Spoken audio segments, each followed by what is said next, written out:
Welcome to the Reflections Cast, where we invite you to join us in an exploration of the teachings of our dad, Skip Ross. In each episode, we will listen to a talk or lecture from Skip, and then discuss what we might be able to apply to our daily lives and reflect on how they can inspire us to grow and change. We hope to continue his legacy and join our listeners in finding new insights and perspectives. Here's episode 6, A Plan of Action. Well, welcome to the podcast. I hope you guys are doing well. We are getting back into a great discussion. The format of the podcast is that we listen to a teaching or lecture from Skip, and then we kind of break it down with some questions and some summaries, and have a really good time of growth and discovery of what Skip's message is all about. And I think that I made a mistake on the last episode. I said that was the final entry from a series with Skip. And actually, guys, I found a whole bunch more. So we're going to go right back into it because it is a great talk. And it turns out that sometimes when you put files into certain folders, not all of them copy over. And I didn't realize that there was like a whole bunch more to this talk. And obviously there is. I mean, he leaves us kind of hanging with all these different questions. So it made my job really easy to think of questions. But turns out he answers a lot of them in these coming talks. So get buckled up because it's going to be an awesome discussion. And we definitely want your feedback along with those new talks. So please leave us a comment, send us an email, or send us a voicemail. You can do all those things through our Spotify or YouTube channel. So give us your feedback. We're really wanting this to be a community where we build the future of this podcast off of what you guys want to hear. So give us that feedback as we continue along. Now, Melody, I'm sorry. I didn't even introduce myself, let alone you, but I am Steven. And I'm Melody. No, I love it. That's awesome. I'm super excited about this episode and the new findings that we have from Dad about goal setting. I think it's going to be a really great next section of episodes. And I just want to give a little shout out to our Pioneer Circle. So I think we've mentioned it on the podcast a few times, but we have launched the Pioneer Circle, which is essentially a community of people, specifically families, but it's for anybody, who are just kind of looking to have continuous content from us and from Circle A, from our leadership team, about the principles that we teach at Circle A. So goal setting and environment and values and mission and all of these sorts of things. And the Pioneer Circle has really taken off. We have a great group of pioneers, the first of the first in the Pioneer Circle. We had actually our first group coaching calls this last week, and it was really awesome. We had a group of students get together, and then we had a group of parents get together and just talk about what's working and how we can continue to improve the content. So if you're interested in checking that out, I would really recommend that you do so. You can go to circleacamp.com/pioneers, and all of the information that you need will be right there. But we're really loving the feedback from the Pioneer Circle about the Reflections Cast. So we had kind of launched them, side by side, as two different kind of spaces where people can connect with Circle A and with Skip and with us. And it's really awesome to hear the Pioneer Circle so invested in the Reflections Cast. So thank you guys, Pioneers, for your feedback, because it's been really encouraging to hear from you guys. So that's really been exciting. We are working towards our first 100 families in the Pioneer Circle. And if you're not a part of it yet, we'd love to have you join us. Definitely. If you enjoy this podcast, you will love Pioneer Circle. For sure. All right. So, like I said, made a tiny whoopsie, cut out a whole chunk of Dad's talk. My bad. But we are getting back into it. And this talk is, if you are melancholy and you like bullet points and specifics of action, this is the episode for you, because this is all about developing a plan of action for achieving your goals. So we'll talk to you guys on the flip side, but enjoy this time with Skip. So all of that was about formulating decisive habits. Make it a habit pattern periodically to investigate the integrity of your purpose, goals, and actions. If that becomes a habit pattern, now many of you know I'm a strong believer in habits, and the best cure for the current habit is a new habit. And so if you've got some bad habits that you're trying to change, you establish new habits. And I have worked for the last 4 or 5 years in particular about establishing some habits of consciousness of what I think about on an ongoing basis in my life. The third, where are we on? We've got step number 1 was get emotionally charged. Step number 2, formulate decisive habits. Step number 3, create a plan of action.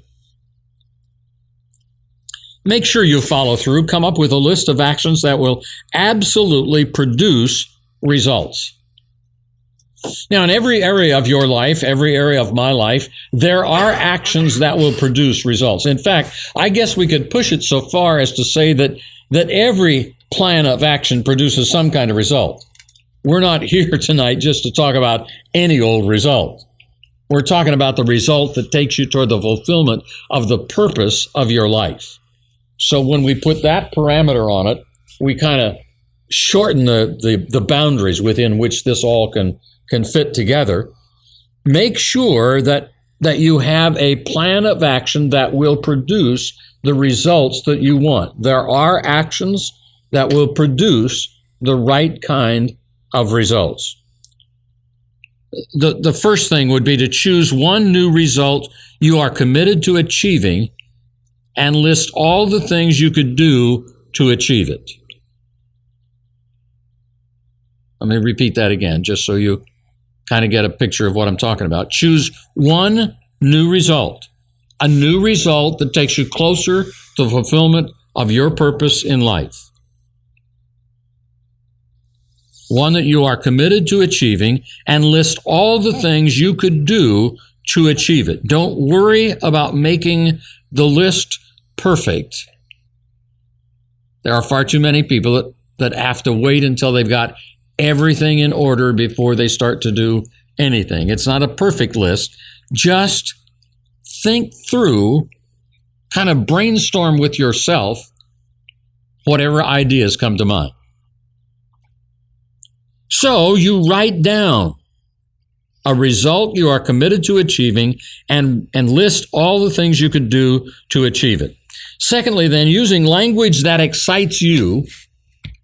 See, there are words that you use that are exciting, emotional words to you. Good emotion. There are words you use that are bad emotion.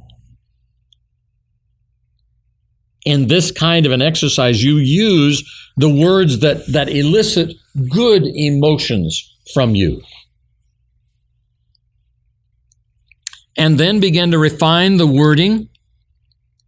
List a few reasons why you want to take the action for your purpose, and then commit to the actions by giving each one a deadline. So it might look or sound or feel something like this. A person might have a goal to lose 15 pounds and feel healthy, energetic, and vital by June 1st. The purpose, they might say such things there as, I deserve to look and feel great. I deserve to have the energy to accomplish all I want to. I deserve to be able to give to others. I deserve to be proud of who I am and how I look. To love, to live, to laugh, to celebrate life. These are phrases that you decide on. Make them meaningful to you. And the action, remember I said everything that you could do that would begin to make that become reality? Just to show you how simple and insignificant an action could be that would contribute to the final result, pull out and plug in the treadmill. Okay. The next thing, and you have a date on these, that the date on that one was the person is starting, let's say, on March 1st for this goal of June 1st, 15 pounds, March to June. By March 7th, the goal is to ask a friend to be my workout buddy. On the 1st, schedule 5 mornings per week to work out. On the 1st, buy a size, well, this would really be difficult, but this person, I guess this person must be a female. Yes, buy size 4 outfit and hang it where I'll see it every day. And make 2 music CDs that will get me charged up and ready to roll. That's the process. Will you do it? I don't know. He says, Skip, that sounds like that'd take a lot of thought and time. Absolutely. But what is the purpose of your life worth? Will the purpose of my life happen accidentally, automatically, without effort, without thought? I don't find it to be so. And I've never met anybody for whom it was thus. Therefore, I guess it means I got to put in some effort. I got to think. I got to take the time to let some of these brainstorming ideas flow out from me so that I am better equipped and prepared. Step number 4, and remember our 3 steps were, number 1 was to get emotionally charged, formulate decisive habits, create a plan of action, and number 4, exchange truth for lies, or what I've called the truth for lies nullification, which we will continue with the next time we come together.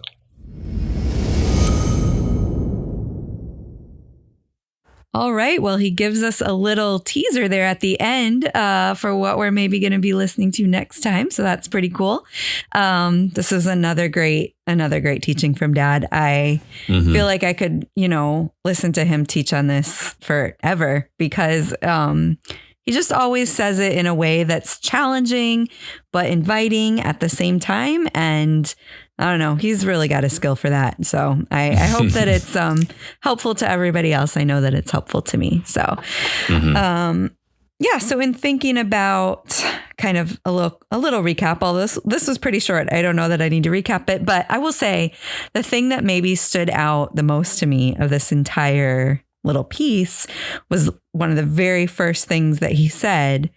He said, make it a habit pattern to investigate the integrity of your purpose, goals, and actions. Now, that is just such a Dad sentence. I'm just like, I bet he just felt so good when he wrote that. Like, that's just him. But I love it. And it is so good. Like, we're getting a habit pattern in there, which of course is super important. Then investigation is a great word because, it's an action word. It's a curiosity word. And then integrity, of course, is always going to get my attention. It was certainly something that was super important to him. But like integrity in this particular space of your purpose and your goals and your actions. I love that idea. I love let's revisit continually the question of is my purpose and my goals and actions to accomplish that purpose truly guiding me down the path of who I want to become, who I am. And that's that integrity word, that wholeness idea. So I just love that sentence. I just feel like I need that quote on my mirror or something. So you'll probably see it or hear it again.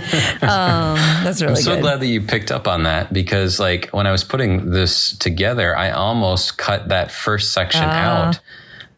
Because it was kind of talking about the things that he had just concluded on the last episode. But yeah, you're absolutely right. That is such a powerful sentence, and it so encapsulates everything about what he's talking about in this lesson and in the previous. So it is a powerful one. For sure, because I mean, this lesson is essentially about action, actually taking the action to work towards these goals. But and that's great. But what we're learning from him is that if we are consistently looking at the integrity all the way back to the beginning of, I'm taking this action because I set this goal because it's moving me towards my purpose. And now I'm looking at the integrity of, is this purpose actually the true me? And if it's not, how do I shift it? So I just love that. And I think that when we do that, when we take time to go back and investigate the integrity, then we're so much more motivated to do the action because we're rooted to the why. We're rooted to the reason. So I loved that. I'm glad you didn't cut it out. Right. Yeah. But then, he goes on to talking about action, which I love. Obviously, I've learned more about action from Dad than anyone else in my life, both in his teaching and in his just the way that he lived. So I love hearing his teaching about it because it always motivates me to do the things that I know to do, but I just love hearing him talk about it. I love when he said that every plan of action produces some kind of result. And I think a lot of times we don't realize, when we're not super conscious about our goals or our plan, we don't realize we actually do have a plan. Even if that plan is, I'm going to just chill at home every night this week, or I'm going to, watch TV instead of reading these helpful books or whatever it is. Like, we do essentially default to a plan that is in our comfort zone. And so what he's saying is like every plan is going to produce some kind of action. So what kind of result or some kind of every plan of action is going to produce some kind of result. So what kind of results do you want? So I think that's a really, really awesome place to begin when you're at the point in your goal setting, when you're ready to say, okay, I've done all of my planning and now I'm ready to take action, to look at that question and think about what kind of results you're really looking for. Mm-hmm. Yeah. And then I also really loved that he said this piece, which was essentially don't wait until you have everything perfectly planned before you start anything, because a lot of us can get stuck in that kind of just paralyzing analysis or planning, because it's fun to plan. It's fun to dream and it's fun to plan and it's fun to put all of these ideas together about all the things that you could accomplish. But at some point it has to come down to getting the work done. So I always love that he is continually teaching, do the work of planning and do the work of executing, consistently. So do it now. Right. Yep. That's it. And then you're not going to get anything done if you don't start. Yeah, exactly. I think that I really like the way that he broke down this plan of action to something so simple, which was essentially choose one result that you're committed to achieving. Think about all the ways that you could achieve it, and then use words that excite you to list reasons why you're committed to that result, which I love that. And obviously we've learned that from him over and over. It's super important. Mm-hmm. And then just kind of making a deadline for the action. So I love that he broke it down into something that simple, because like he was saying, a lot of times a goal to lose 15 pounds can feel like an overwhelming goal. And there's a great many actions that you can take to start achieving that goal. But I love that he invited us to concentrate, first of all, on the words that inspire us, excite us. And then secondly, on just what's one action that we can take today to do it now and start on the goal. So this was a great segment. Definitely an energizing segment for me. I had a question about the verbiage. It sounds like in his example, he says you've got the goal, which is, lose weight. Then you've got the list of reasons, which he verbalizes as the purpose. And in that list of reasons, he says things like, I deserve to look and feel great, and other things like that. And then he lists out, okay, here's the actions. Now, is purpose synonymous with the reasons? because when we were talking earlier in the last episode about the ultimate goal / ultimate purpose, we were kind of trying to differentiate those two ideas. Is there a way to differentiate what he's saying when he says, this is the purpose of achieving the goal, but you're listing out the reasons? Is it just all these words kind of overlap? Yeah, I think that this is a word overlap situation. Like, I don't think he's talking about the ultimate purpose, because I don't think most people would say their ultimate purpose is to look and feel great. I think it's the purpose of that particular goal. And then we look at those reasons to point towards the ultimate purpose. So, gotcha. Yeah, the purpose of the reason why this goal is on my goal list is these things. So gotcha. I think that's the heart behind that.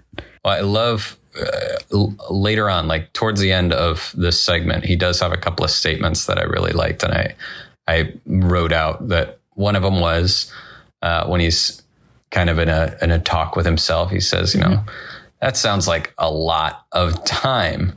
And then he responds, absolutely. But what is the purpose of your life worth? Yeah. And then he also says, will the purpose of my life happen without planning? I don't think so. Yeah. So both of those are I think more talking about that ultimate purpose. Yep. But I just think that it gets you in the right headspace of, yeah, this might be a lot of work to put these goals into action like this and develop these habit patterns. But if you don't, it won't happen. Yeah. I like that, a little encapsulation. Yeah. All right. Are you ready for some questions? Yeah, let's jump in, see what we got. Okay, so my first question, this is a really serious one. For all of our younger listeners out there, when he's listing out these actions that you can take to be healthier, he talks about a music CD. What is that? That is very confusing. Is that sort of command decision? I don't know.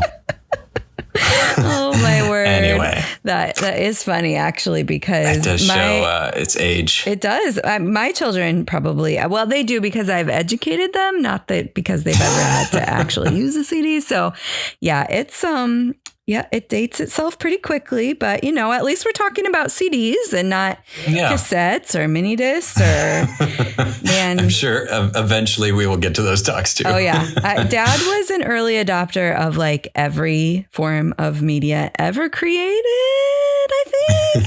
So he has the context and conversational currency to bring up probably any form of media. So we'll have to keep listening for those little Easter eggs.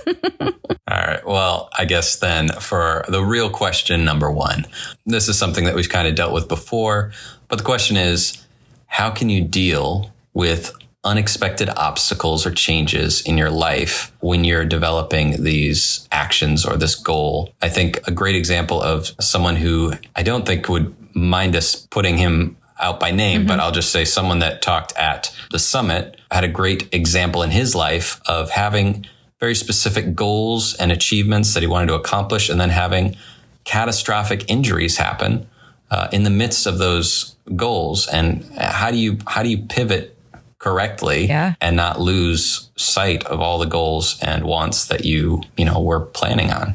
Yeah. And, maybe it's not an injury. Maybe it's, a giant pandemic that shuts everybody in their house, or, unexpected financial issues that come up that now you have to reshift your entire life towards that.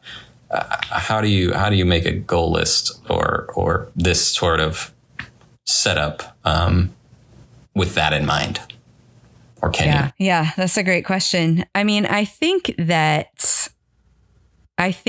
you can't deal with unexpected obstacles ahead of time, specifically because they are unexpected, right? So I think that when we try to take too much time in doing that, we get caught in what he was talking about where we're, taking taking too much time trying to wait till we have everything in order before we start taking action on anything, because we're trying to foresee all of the potential, troubles that might arise. And then that's kind of what can paralyze us. So I think that we have to remember that we can't necessarily do a lot about unexpected obstacles ahead of time, but what we can do is assess them in the moment. So that's why I think the first statement that we talked about stood out so much to me when he said, make it a habit pattern to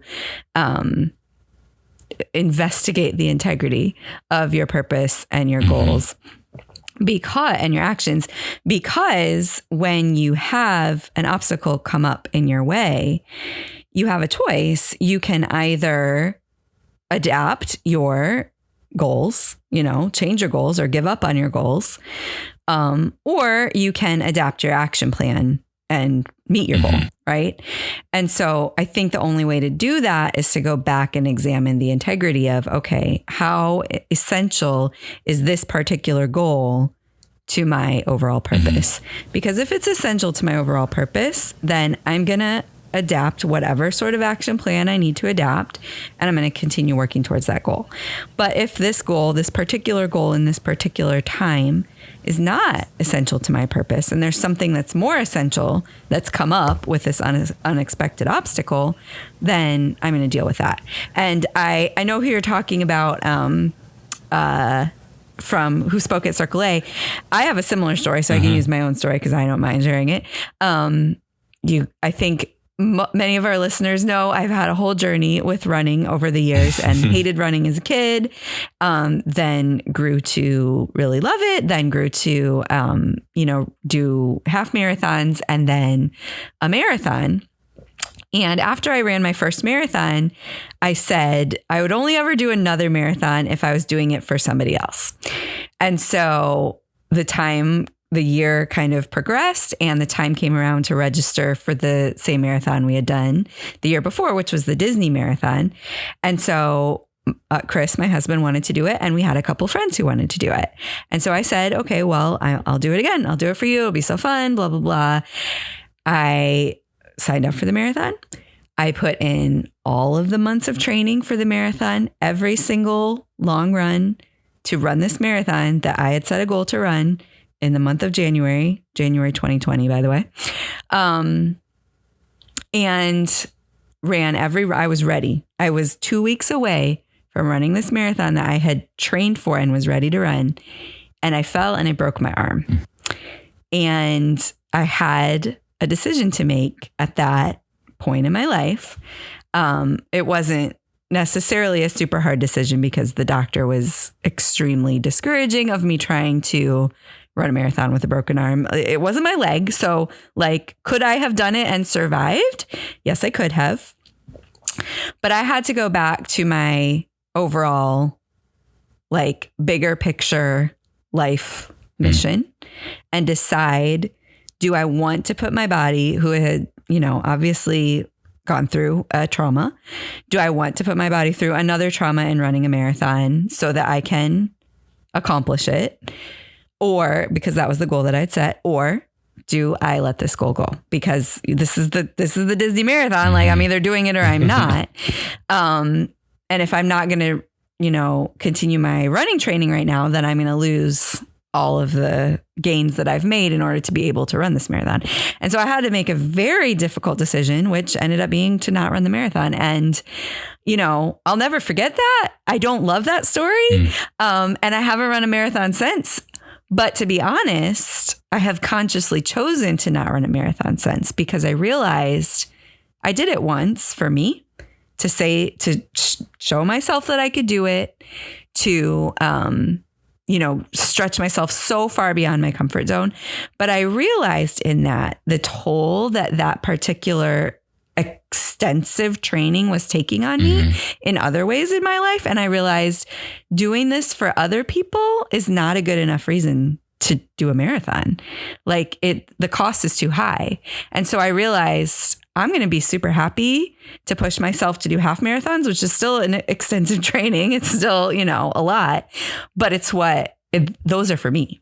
And so I know this is a long story, but it kind of goes back to these, when you hit these unexpected obstacles, you've really got to go back and examine why you're doing what you're doing, and then make decisions and change your action plan accordingly. So thanks for bearing with me on my long story, but it just came to mind when you mentioned this question. Yeah, no, I think that is a great example, because on the initial outset, it does sound like, oh no, it aligns with that original goal of doing the marathon. So why wouldn't you do it again? But no, if you have that habit pattern of really investigating the integrity of why you're doing what you're doing, it's easy to make that decision of no, this doesn't quite align with what I'm doing. And you can make that decision more easily, even if it is a hard one to make, for sure. No, that's a great example. All right. Well, thank you for that. I think that definitely, sums up my question.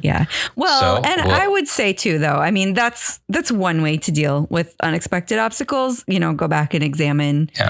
There are other ways to deal with unexpected obstacles. I mean, a lot of times in any good pursuit, you're going to hit unexpected obstacles that give you a reason to, kind of step back on your goal or give up on your goal. And so there's obviously a great many times where the answer is you either push through, you push harder, or you change the plan, you adapt the plan, and you continue towards the goal. So I think, both answers are correct and important on that journey. Yeah. I think if you're in the right headspace, it makes that pivot, all that much easier. Yep, for sure. All right. So question number 2, how do you stop from making way overly ambitious action plans and then getting totally overwhelmed by the minutia of it? Or even if you're accomplishing those things, just getting totally burnt out by trying to accomplish every small aspect of getting to that goal.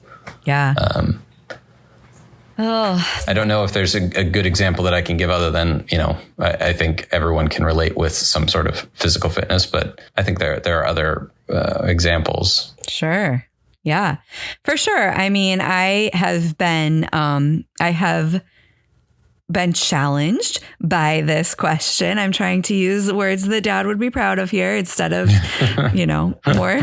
more negative take on it. I have been challenged with this, as well in probably every area of my life, because I do tend to, when I am ready to pursue a goal, kind of go all in and maybe make an action plan that's going to cost me more than I initially intended for it to cost.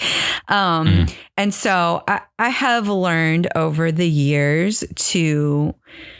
I do think it starts with actually the very same thing as my answer to the first question, which is going back to that integrity.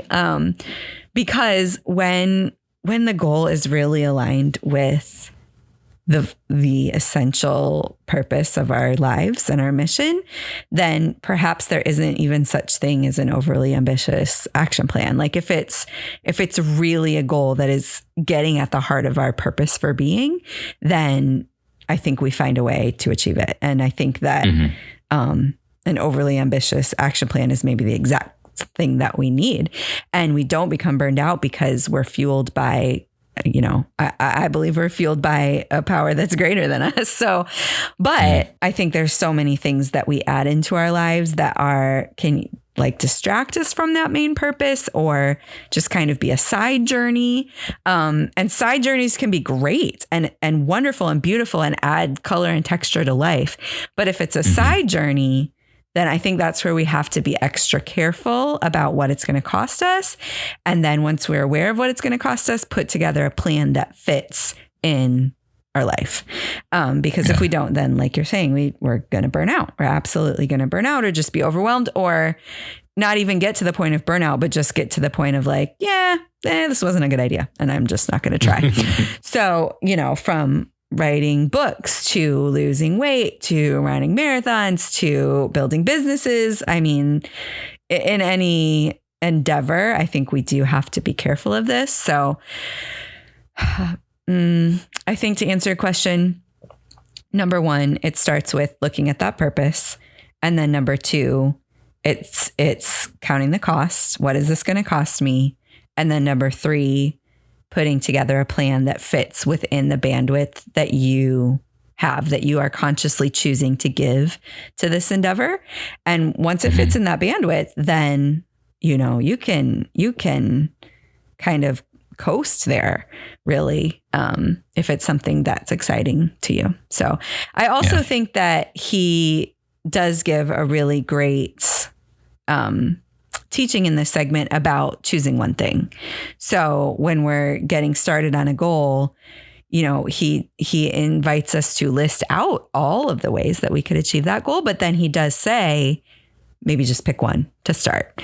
And, if we're just picking one, we're probably not going to experience overwhelm or burnout with just one. If we do, maybe it's not the goal that we want to go after. So I think that's what I would say on that one. I think so. One of the other underlying, I think that answer is perfect and awesome. And I agree with it totally.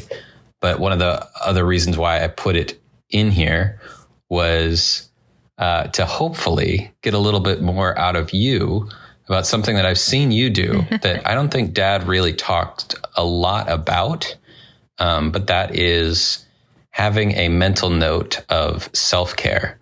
I've seen you do this very well over the years, whereas, I think a lot of people think that they're doing it or they're trying to do it, but like what they do does not relax them or does not bring them back to a state where they can attack that action plan again. Yep. But I have seen, that you've done different steps to kind of rebuild, regroup, and attack again. Yeah. Can you talk at all about that process or how that prevents burnout? Yeah. I mean, I think that is a huge part of it for sure. Thank you for bringing it up. I don't know that I am a professional at this juncture in my life, but I have had a journey in learning about it for sure. Especially, when you're parenting young children, there's just so much bandwidth that you used to have that you don't have anymore. And so you have to figure out, what your life is going to look like and how you're going to take care of yourself. And I've certainly been on a journey with the whole self-care thing. I think that there's a lot of great content out there about it. I think there's also a lot of silly and I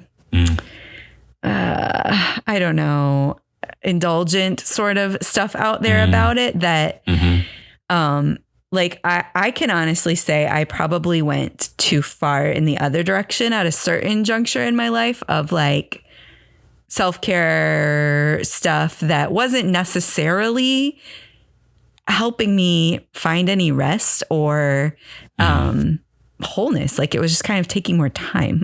You know what I mean? And it just felt like more things to check off a list to do. But it wasn't really helpful. So, but I do think that as an individual, you have to figure out the ways that recharge you. So for me, I'm an introvert. So nothing with other people is going to be really recharging to me.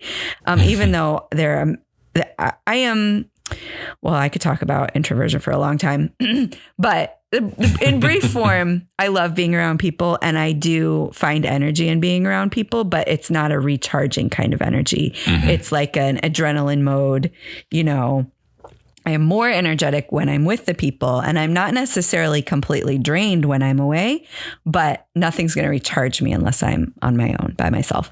So, I have lots of built-in habits that I know recharge me, from my, morning walking and prayer time to Sabbaths that I take. I can't say that I take them weekly because that would be a lie, but I do take them at least twice a month.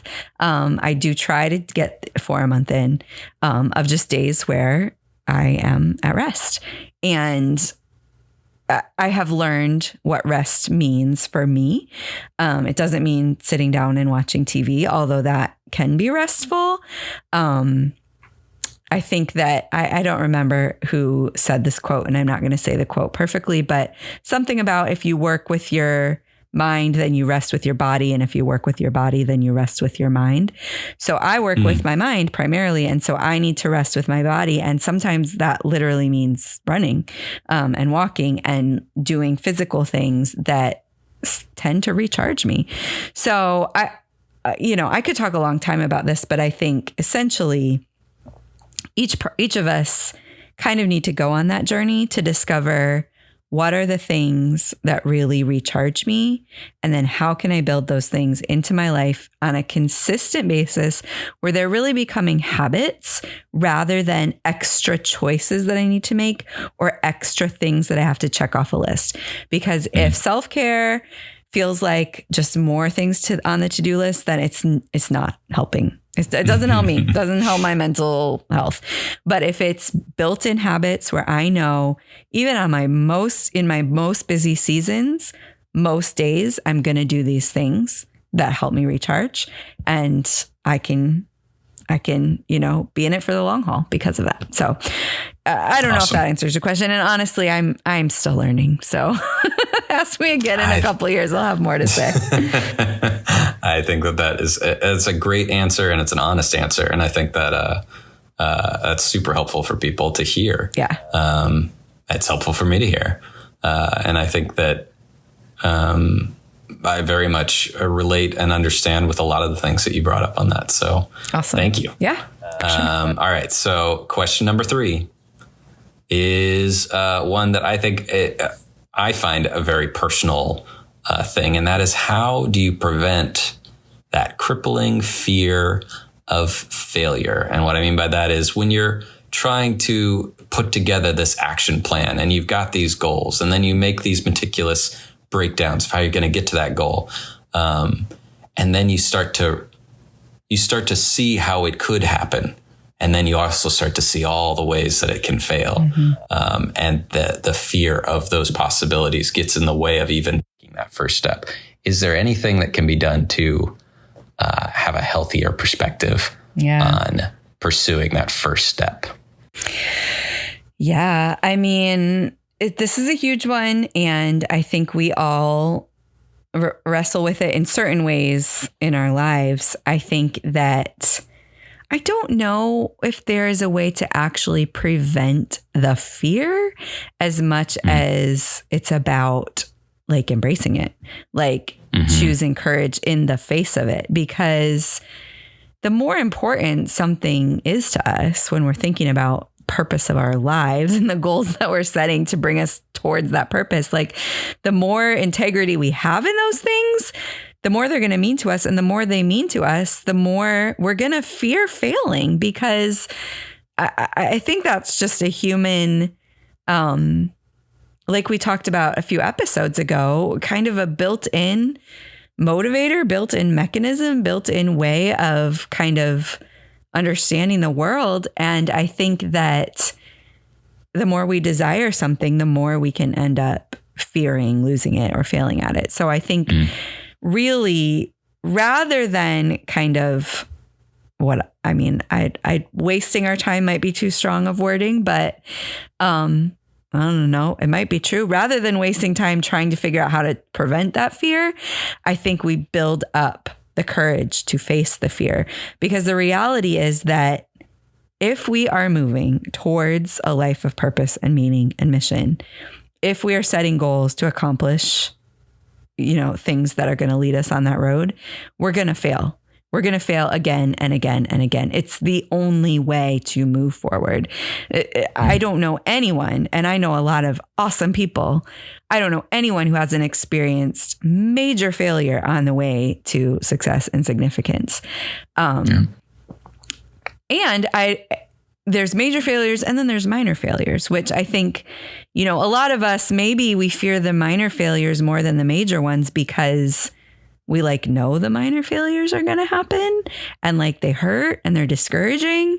And so we just don't really want to see that scale go up a half a pound, even though we know it's not like we just gained 20 pounds back.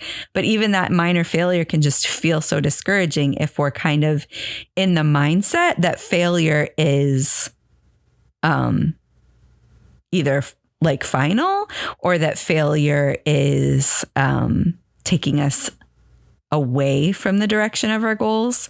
I think the truth is that failure is always taking us towards the direction of our goals, because every time we fail, we learn. And every time we fail, we build character.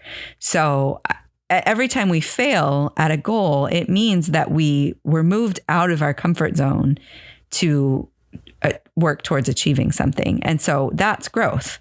Our comfort zone just grew every single time.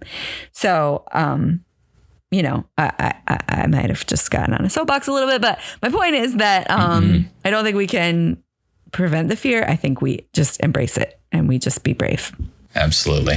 I think that's a great response, and something that I think is a great end cap to these questions. I think that it's brought more closure and comfort and explanation to these thoughts and ideas that Skip's talking about. So thank you very much for answering these questions, Melody. I think you did an awesome job. Well, it's fun. It's fun to think about and talk about, and it's challenging to me, you know, in the best way. So hopefully it's been helpful to our listeners as well. I really love these conversations that we've been having, and I'm looking forward to the next one. So it's exciting. All right, guys. Well, thank you for joining us on this journey with the Reflections Cast, and thank you for being a part of our growing community. We hope you found today's episode thought-provoking and empowering, and remember that your support means everything. So if you enjoyed this episode, don't forget to hit that like button, write us a review, or leave us a voicemail. And please share this episode with friends, family, or anyone that you think might benefit from our discussions. We believe in you, and we are committed to help you thrive on your journey of discovering all you were created to be. Until next time, keep reflecting, keep growing, and pass it on. Talk to you guys later.